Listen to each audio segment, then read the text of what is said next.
কখনো উপরের দিকে উঠছিলেন, আবার কখনো নিচের দিকে নামছিলেন, যেন অচেনা জেটগুলো তাকে সহজে টার্গেট করতে না পারে।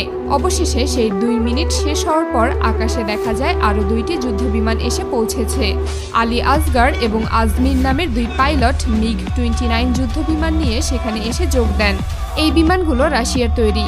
এই যুদ্ধবিমানগুলো অত্যন্ত দ্রুত এবং শক্তিশালী হিসেবে পরিচিত। বিশেষ করে কাছাকাছি আকাশযুদ্ধে এই বিমানগুলো একেবারে পারদর্শী।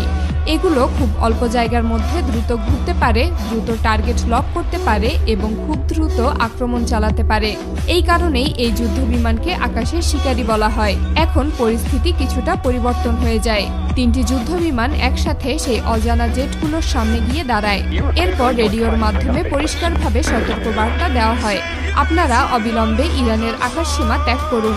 তাদেরকে 2 মিনিট সময় দেওয়া হয় এলাকা ছেড়ে চলে যাওয়ার জন্য। কিন্তু আশ্চর্যের বিষয় হলো ওই অজানা জেটগুলো তখনও শান্ত রয়েছে। তারা আগের মতোই আকাশে ঘুরতে থাকে এবং নিজেদের অবস্থান বজায় রাখে। এর